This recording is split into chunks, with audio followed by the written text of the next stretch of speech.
Hey everyone, just want to tell you that our phenomenal, incredible, unique, world-class Jordan Henderson 10 Years a Red documentary is now available as a podcast. 3 episodes. Episode 1 is going to be available to listen to in your native podcasting app across all good podcasting services for free. That's going to be charting his rise up the ranks at Sunderland, leading up to his move to the mighty Reds. Episodes 2 and 3 covering his rise at the Reds, playing right midfield, fighting against all the odds to become an established Liverpool player. And episode 3, the good stuff, the stuff where he shuffles his legs and lifts loads of silverware. He's absolutely brilliant footballer. The dressing room is a much better place with people like him, and he's a wonderful footballer. My captain.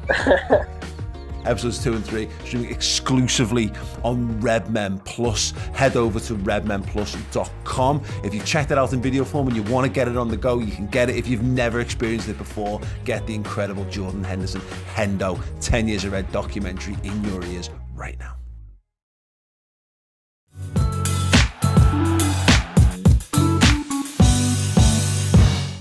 Hello everyone, welcome to the Redmen TV. It is the Start 11 prediction show. It has been a while, or it seems like anyway, since I've done one of these. I am here to predict Jurgen Klopp's starting 11 for the Community Shield game against Manchester City on Saturday at the King Power Stadium, the most glorious of all the friendlies. If you join us on Twitter, get over to youtube.com/the Redmen TV and join us where I do predict my starting 11.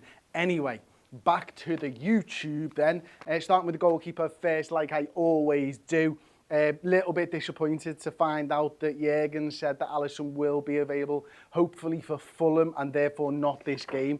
So it looks like Adrian is going to start in between the sticks for the mighty Reds, which is sound. I thought he was really good the other night actually against Salzburg, to be fair. I thought he made a couple of good saves and stuff like that, so sound. You know what, Kelleher doesn't look to be in and around the squad at the moment. Alisson not available. At least we've got Adrian still here, so that's a good thing. I'm basing this side off basically the one that went on with about 60 minutes gone in the Salzburg game. So I'm going to go with Andy Robertson to start at left back. Virgil van Dijk partnering Joel Matip. Found it interesting that Konate started with Joe Gomez midweek against Salzburg. Therefore, and I thought all pre-season long it was going to be Konate, it was going to be Virgil van Dijk. I've changed my mind now. It's going to be Matip and it's going to be Virgil van Dijk for me at the back, partnering each other in the centre-back positions.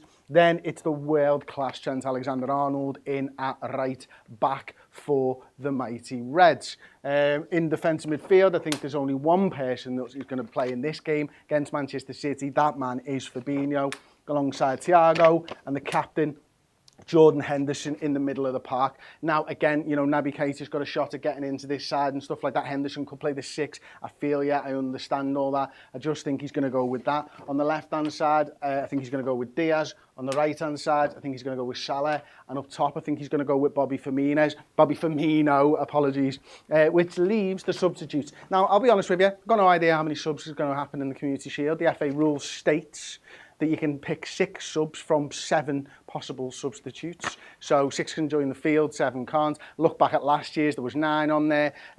Sometimes there's 12, sometimes there's 9, sometimes there's 10. Nobody's got a fucking clue what is going on with regards to substitutes. But the FA, and I could read it, but it's on my phone over there, so I'm not going to, have basically said there's 7. And you can use 6 of them. I'm going to ignore the FA in this one, and I'm going to go with Harvey Davies, whose flip magnet gone missing. Oh, there it is, right on James Milner's face. Spoilers, James Milner's the next substitute. Harvey Davies, James Milner, without the beard, unfortunately, on this one. Not looking as hot as he does with the beard. Then we've got Joe Gomez. I'm going to go Ibu Konate. I'm going to go Naby Keita, Harvey Elliott, Darwin Núñez, Carvalho, Jones and Chimikas. So basically what I've done is I've ignored everybody's advice. We've got 1, 2, 3, 4, 5, 10 substitutes in this one. I think if it might be that, you know, you see something like a Jones over a Chimikas and Carvalho maybe doesn't make the bench. If it is 9, would that be about right? You've got 2 defenders, you've got 2 fullbacks, 2 midfielders, a couple of strikers. Oh, maybe, I think maybe Carvalho would sit this out if there is 9. Going to put him on the board regardless. Obviously, the big talking point is whether Darwin Núñez starts up top in that number 9 position. for Bobby Firmino. Let me know your comments and your thoughts on this lineup and how you think I've done predicting the starting 11 for this game in the comments, of course. So, Núñez then. I just... Me and Chloe and Steve were talking last night, and I understand their sort of points around it is that if you're going to bring Núñez on anyway, he's, you know, Manchester City are going to get an idea of how you're going to play. I like the idea of just keeping him back for the whoever we play, Strasbourg on Sunday. Maybe not having him actually play a minute against Manchester City, because I'd be looking at it thinking these games against Manchester City are going to be maybe title deciders throughout the season, and I don't want Manchester City to get a look at how Liverpool are going to play with Darwin Núñez up front, with Diaz and Salah flanking on either side in a pre-season friendly. That's information that you don't need to give to your biggest rivals ahead of the season. So I think that if it was me, I would keep Núñez completely out of this game, take the pressure off as well. I mean, if he does start, for example, against Manchester City don't concede a goal, which is highly likely, Manchester City good side, we know how difficult it is to score against them for anybody, not just Liverpool, then questions start to be asked about Darwin Núñez. Take him out the firing line, take the pressure off. Let him play against Strasbourg, get him used to Anfield on Sunday in a home crowd and see what that does to him. Make him feel wanted, because you know if he plays against Strasbourg on that Sunday night, the crowd are going to be up for it. He's the big signing. We're going to be loving it. I'm taking my kids, my wife, can't wait. Cheer on the lads, whoever does play. But that sort of reaction and noise that he will get for being Liverpool's big summer signing, I think you're just going to say, forget about pre-season, forget about that Manchester United game where you put the resilience Instagram post and all that type of stuff. I'll just forget about it. These are the people that love you. These are the supporters. These are the ones that want you to succeed more than anything in life right now. And that would be nice for me, I think, for having Darwin Núñez playing the Sunday game and not the Saturday game. Plus, we know how good Bobby Firmino is as well. You know, we're obviously overlooking the fact that he's a great centre forward. He links the play really well with Salah, with Diaz. They know, and we saw at 60 minutes when those lads came on against Salzburg, freaking hell, why did all the teams sound the same? The intricacy of play between those front three, the little triangles. You got Jordan Henderson popping off here, and Alexander-Arnold here, Salah running in, Bobby Firmino, Diaz, all that. It was brilliant to see, and we looked like Liverpool again, didn't we, for probably the first time in pre-season, but, you know, without scoring the goals. Other than that, I don't really see that there's many talking points. Maybe you can talk about the Konate and the Matip thing, but he played 60 midweek. Therefore, I think he's going to sit that one out. Naby Keita as well. Could he play in the middle of the park? I'm basing this pretty much all on the fact that, you know, these are the lads that, for the majority of them, came on after 60. Philip said, imagine City not playing Haaland. I don't think there's much there with Haaland. I think, you know, what I'm saying about Darwin Núñez is specific to Darwin Núñez. I don't think City will play without Haaland. I think he will play. I think they'll want him in there and stuff like that. And I understand that. You know, there's no one questioning whether Haaland's going to be a good signing for Manchester City. I don't think he's going to feel any pressure. You know, when I mentioned that 4-0 loss against Manchester United in pre-season, there were people, and it might not have been Liverpool fans, and the majority won't have been Liverpool fans, a huge majority, but they are talking about it. And then he put that resilience sort of Instagram post out, so it's in his mind. So that's why I'm talking specifically for Darwin Núñez. Feed the mank rats. Too many injuries is not what we want. I hope this season isn't like the 2021 season all over again. We need to sign a midfielder ASAP. It has been the theme from Liverpool fans all summer long, hasn't it, the midfielder? I want a midfielder. I can make peace with the fact that we haven't signed a midfielder. My passion for this game is watching the football, and that's what I'm there for. I love analysing football. I love looking at football, thinking about football and how football is played out in front of me. I don't really worry about the transfers, and I never kind of have, you know what I mean? And it's easier to say now, like, of course you want a big sign, of course you can see where there are improvements to be made, but when we're talking improvements to this side, I don't think we're necessarily talking improvements to the first team right then, right now, right here, right now. I think we are talking about squad players and stuff, and it's probably the Alex Oxlade-Chamberlains and the Kurt Joneses and the Harvey Elliots, and maybe not Harvey Elliott, maybe that's a bit side, the James Milner, and their age and their injury issues and the Cater and up and down sort of injuries and stuff like that. I think that's where your fears sort of come from. I just love watching them play footy, and if they take to the pitch, these lads are good enough to win a league title. These lads are good enough to win a European Cup. So I don't share your fears, but I understand them, because I know a lot of people do sort of want and need those transfers to make them feel good about it. It comes from a place of fear. We're all Liverpool fans. We all have them to a certain degree. Give Bobby a chance. He's been here for 7 years, indeed, CP. It'd be nice to get a little trophy to start the season off, says Lucas Peeny. Thank you very much. I think you're absolutely right. It would be nice, but the beautiful thing about the Community Shield is if you lose, you go, well, it's fine. It's the Community Shield. It's a friendly. We didn't try and want to win it anyway, and that's nice, isn't it? And if you win, you go, we're better than Man City, we're going to win the league, and all that type of stuff. So that's great as well. You've got to love that. Hello from Australia. Hello from Liverpool, says Gwyn too.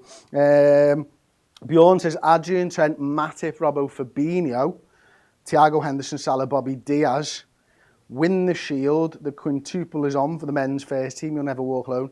Adrian, Trent, Matip, Robbo, Fabinho, Thiago, Hendo, Salah, Bobby, Diaz. You're missing Virgil van Dijk there. But other than that, I agree with the side.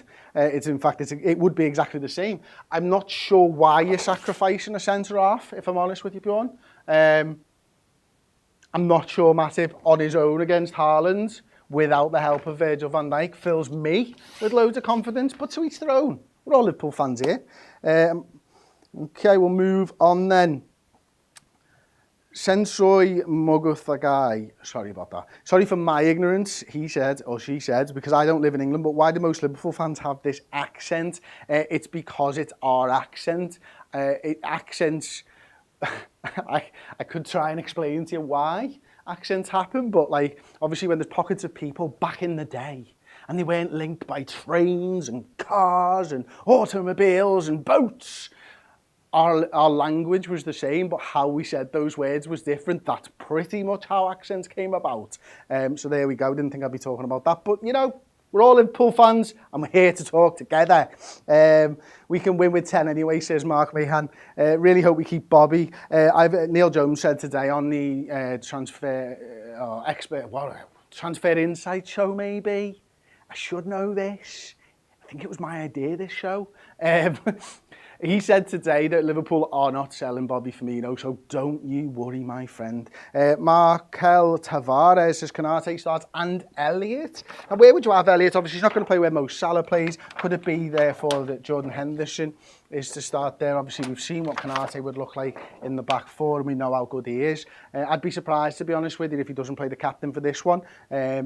And that, you know, maybe that means that maybe Fabinho drops out and Jordan Henderson plays the 6 and all that type of stuff. But yeah, I mean, look, listen, he started the season last time out, you know, very famously started against Chelsea as well. Early on in the season, did Harvey Elliott, but he's played mostly on the wing. He had that first appearance, didn't he, where he played in the midfield. He's had a couple of appearances out on the wing. I then don't think you probably drop him into this game in the middle of the park. And I guess how many minutes will be split between Darwin, Jota and Firmino. Jota won't be getting any in this game because he's injured. As far as guesses on minutes for this season, I think as we sort of bowl towards October time, Darwin becomes the number 9. And it might happen earlier than that. It really might, depending on how he hits the ground running. But I do feel like Bobby Firmino will be able to be used along the 3. Obviously, we've seen him from that left-hand side many times. Jota for Diaz as well, many times on that left-hand side. And I think we've probably, I'll talk for myself actually here, I think, you know, I'm starting to almost forget about Jota because he's been injured. He's going to have a big part to play for Liverpool this season, no doubt. If he can get back to that goal-scoring form from early on in that sort of, in last season, then wow, what a player we've got there. And for a player that, you know, most of us aren't really talking about at the moment because we are excited about Darwin Núñez. We're excited to see Bobby Firmino back, and because he's injured. I don't know what honestly what the split is going to be between minutes, but I think Jota and Firmino get lots of minutes as well as Darwin Núñez this season, I suppose. So there we go. That has been the very first starting 11 prediction of the 22-23 season. It's the Community Shield. It's Saturday at the King Power Stadium for a change. Liverpool, Manchester City, Klopp, Pep, Nunes, Haaland. What a game it promises to be. Get yourself signed up for Redmen Plus today. Go to redmenplus.com. There is loads of benefits other than the incredible content that we produce week in, week out on the team that we all support. You can get 20% off merchandise. You can get access to a Discord server where it's Liverpool 24/7, 365. Get over there, redmenplus.com.